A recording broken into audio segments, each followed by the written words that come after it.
warahmatullahi wabarakatuh. Bismillahirrahmanirrahim. Nahmaduhu wa nusalli ala rasulil karim. Amma ba'd. उड़ाए कुछ वरक लाला ने कुछ बुलबुल ने कुछ गुल ने, उड़ाए कुछ वरक लाला ने कुछ बुलबुल ने कुछ गुल ने, चमन में हर तरफ बिखरी हुई दास्तां मेरी। कायदीने मिल्लत और नौजवान जियान, आज कैसी तारीख है जिसने आजादी के मौका पर आप हजरत ने जिस उम्र पर मुझे तकरीर करने की हिदायत की है। हक बात तो ये है कि मैं इसका अहल नहीं हूँ और ना ही मेरी जुबान इसके लायक है और ना ही मेरा मुताला इतना वसीह है कि हिंदुस्तान की आजादी से लेकर अब तक की तारीख को बयान करूँ। तमाम आज इस कौमी यादगार के दिन में जबकि हिंदुस्तान के गोशे गोशे में मुख्तलिफ तंजीमों, इदारों, स्कूलों और कॉलेजों में गैर मामूली धूमधाम से आजादी का टर्नल जैसे मनाया जा रहा है। हिंदुस्तान की दास्तां और आजादी की कहानी सुनाई जा रही है। मुजाहिदीन को खराज तहसीन पेश किया जा रहा है। ऐसे वक्त में मैं भी एक तरफ अपने असलाफ की कुर्बानियां याद आती है तो दुआ मगफिरत के लिए हाथ खुद ब खुद उठ जाते हैं।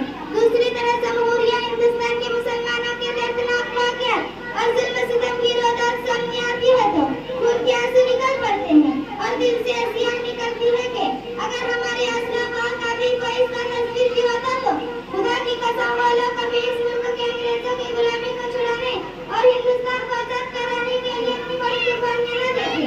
अगर उन्हें ये मालूम होता कि हिंदुस्तान के मुसलमानों पर ऐसा दिन भी आएगा जबकि अंग्रेजों की गुलामी की जगह अंग्रेजों ही को पसंद करेंगे तो वो कभी शमशीरें बरहना लेकर मैदान जहाज में न निकलते। उन्हें क्या मालूम था कि जिस हिंदुस्तान की आजादी के लिए बालाकोट की पहाड़ी पर शहीद अहमद शहीद और शाह इस्माइल शहीद ने जान ली है।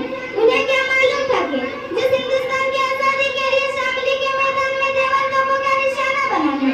उन्हें क्या मालूम था कि जिस हिंदुस्तान की आजादी के लिए सैफुल इस्लाम काला पानी गए हैं। उन्हें क्या मालूम था कि जिस हिंदुस्तान की आजादी के लिए सैफुल इस्लाम हुसैन अहमद मदनी वंशज बारूद हुआ है। उन्हें क्या मालूम था कि जिस हिंदुस्तान की आजादी के लिए 1857 में 51,000 उलमा शहीद हुए हैं। उन्हें क्या मालूम था कि जिस हिंदुस्तान की आजादी के लिए दिल्ली की चांदी चौक में कैबल तक की दरवाजों पर उलमा की गर्दनें लटकाई गई हैं। उन्हें क्या मालूम था कि जिस हिंदुस्तान की आजादी के लिए बरहना को लेकर आग के अंगारों में डाला गया है।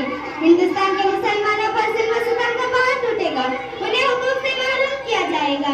मिल्लत इस्लामी के गैर पर जिंदा इस मुल्क को आजाद हुए 78 साल हो गए, लेकिन इस 78 साल दूर आजादी में अरबाब हुकूमत ने मुसलमानों के साथ किस तरह गैर मुसवियाना रवैया इख्तियार किया है और जुल्म से इस्तेमाल के कौन कौन हथियार इस्तेमाल किए हैं, इसकी दर्द भरी दास्तां है।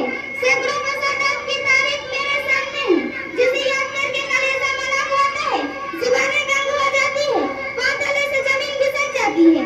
ये कैसी आजादी है कि मुसलमानों का जान व माल महफूज नहीं है।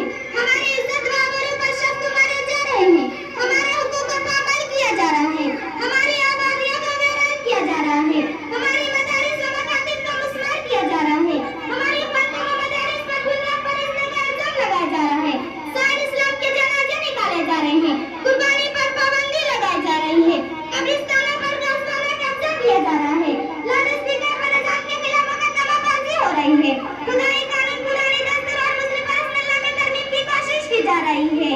अगर आजादी इसी का नाम है तो हम इसके तलबगार नहीं हैं। ऐसी आजादी पर तो हम कल भी लोग मरते थे और आज भी लोग मरते हैं। हमें मजहबी की आजादी चाहिए, हमें कुरान की आजादी चाहिए, हमें जान व माल की हिफाजत चाहिए, हमें इज्जत व आबरू की हिफाजत चाहिए, हमें इबादतगाहों की हिफाजत चाहिए, हमें शाह इस्लाम की हिफाजत चाहिए। नौजवान दोस्तों, क्या ये जमहूरियत का खून नहीं है? शेखुल अज़म का मजाक नहीं है? दस्तूर आजादी के खिलाफ वर्जी नहीं है कि जमहूरी मुल्क में किसी के मजहबी मुआमलत में मुदाखलत की जाए? आज आजाद हिंदुस्तान में यही हो रहा है। हमसे मजहबी आजादी छीनी जा रही है। मुस्लिम परसनल्लाह में